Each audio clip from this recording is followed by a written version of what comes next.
cada dia se torna mais popular o tema da cannabis medicinal. Mas você sabia que a proibição da cannabis é um tanto quanto recente? Isso porque o uso medicinal da cannabis é milenar. Existem registros de 10.000 a.C. do cânhamo tendo as suas fibras utilizadas para fins industriais, além de sociedades mais antigas, como é o caso da sociedade chinesa, por exemplo, já fazerem o uso da cannabis para fins terapêuticos, principalmente quando o assunto era, por exemplo, dor de barriga, dor de cabeça e algumas coisas assim. Falando aí da região da Europa, por exemplo, o cânhamo ele chegou já através das embarcações, tá? Então ele não é nativo da região, ele era nativo ali da região mais asiática.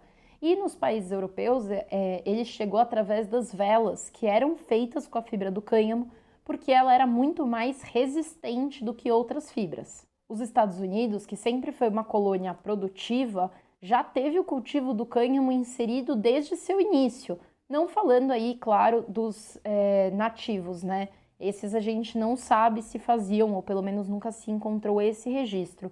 Mas a partir da colonização, essa cultura já foi levada e se tornou inclusive algo muito popular e muito conhecido na região americana, que é conhecida por ser uma grande produtora de cânhamo, tá? Principalmente alguns estados aí dos Estados Unidos, não todos eles.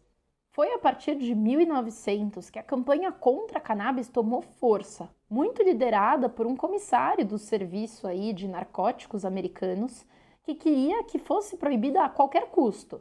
E ele fez uma campanha bastante, digamos assim, espalhafatosa e sensacionalista, onde o uso da mídia foi essencial para proibir a cannabis. E isso veio logo depois da época da Lei Seca, que foi quando também proibiram o álcool e não deu certo. O álcool logo voltou a ser proibido, mas com a cannabis isso se manteve na proibição.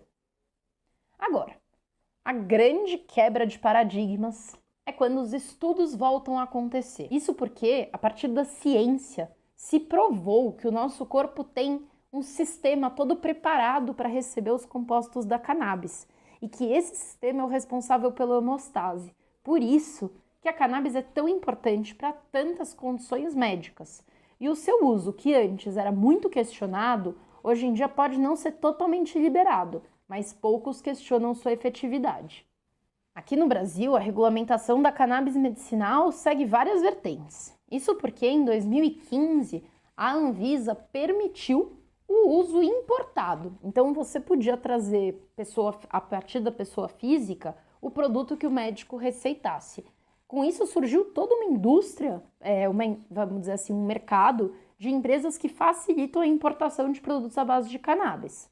Em 2019, a Anvisa passa a regulamentação que permite a venda nas farmácias e atualmente tudo isso está em xeque porque o Senado e o STF estão discutindo o que vai acontecer. Se você quer entender certinho o que está acontecendo com a regulamentação da cannabis no Brasil, clica no vídeo que a gente vai deixar marcado aqui, porque lá a gente explica certinho o processo de regulamentação dentro de cada um dos poderes do Brasil, tá? Falando aí do uso medicinal permitido através da Anvisa, que nem a gente falou, tem a via da importação, a via da venda nas farmácias e a via da venda via associações que estão autorizadas a partir de habeas corpus para fazer o cultivo e a dispensação dos produtos à base de cannabis.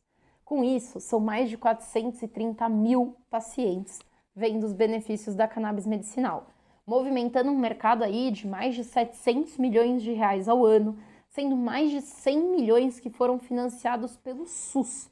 Isso sim, a gente vê que é um problema, porque todos esses produtos hoje são controlados e são importados. Então o que o SUS está gastando para fornecer isso de forma pública podia estar sendo totalmente deixado no Brasil, ao invés de estar sendo enviado de volta para o exterior esses recursos. Mas isso é muito pouco ainda versus o que pode ser o mercado da cannabis. Esse é um mercado que pode chegar a mais de 9,5 bilhões de reais ao ano, com mais de 6,9 milhões de pacientes fazendo tratamento ao mesmo tempo. Mas eu não vou ficar aqui te enchendo de número. A gente faz um anuário, todos os anos, óbvio, anuário, da cannabis medicinal, onde a gente coloca as principais informações sobre o tema, e aí você pode ficar inteirado de tudo que está acontecendo no mercado da cannabis por esse material, que a gente também vai deixar o link aqui para você baixar. Mas no fim, como é que funciona a cannabis medicinal se você ainda não entendeu? Bom, A cannabis, ela tem os tricomas, e dentro desses tricomas ficam concentrados os canabinoides, os terpenos, os flavonoides e as canaflavinas. O que são esses compostos terapêuticos, né? Bom, os canabinoides são os compostos nativos da cannabis, é o CBD, o THC, THCV, CBN e tantos outros que cada vez mais estão sendo descobertos e que hoje a gente entende que tem pelo menos 100 canabinoides, tá? Mas estudados mesmo tem menos de 10. Ou seja, nem tem como a gente saber ainda todas as propriedades terapêuticas que tem dentro da cannabis. Só que ela funciona para tratar insônia, ansiedade, Parkinson, Alzheimer. E é muito importante falar que a cannabis não é uma cura. Ela é parte de um processo terapêutico que o seu profissional da saúde vai ajudar a incluir essa molécula dentro de um rol aí de substâncias que vão te ajudar a fazer seu tratamento. A cannabis sozinha não faz nada. Só que em conjunto com práticas de bem-estar, ela pode ser totalmente transformadora. Para quem nunca viu um vídeo de alguém com Parkinson usando o uso vaporizado da cannabis, dá para ver que o impacto é ali, na hora, e muito rápido. E aí pensar que alguém está sentindo dor e pode ter esse alívio tão instantâneo, é de se pensar o quão poderosa não é essa substância. Hoje o mercado ainda está um pouco limitado. A gente está avançando nas pesquisas e está tentando entender as muitas aplicações aí que a cannabis pode ter. Só que o que a gente vê muito claramente é que cada vez mais está sendo possível personalizar o tratamento. Isso porque pessoas como eu, por exemplo, eu sempre me dou de exemplo, às vezes podem não gostar do óleo. Não é uma forma farmacêutica muito natural, ou muito comum, né? Ela é muito natural, ela não é muito comum. Então podem preferir, por exemplo, uma bala de goma ou uma cápsula em gel, que são formas que a gente está um pouco mais acostumada. E a gente sabe que isso vai aumentar ainda muito, né? Ainda tem toda uma discussão aí sobre a própria vaporização da planta, por exemplo. A planta in natura foi proibida pela Anvisa ano passado, mas muita gente defende que ela deveria voltar a ser incluída. O que vai acontecer a gente ainda não sabe, mas eu tenho certeza que a gente vai continuar acompanhando por aqui e qualquer atualização a gente vai subir um vídeo para te contar mais sobre. São muitos estudos, muitas iniciativas e muitas empresas trabalhando com esse assunto.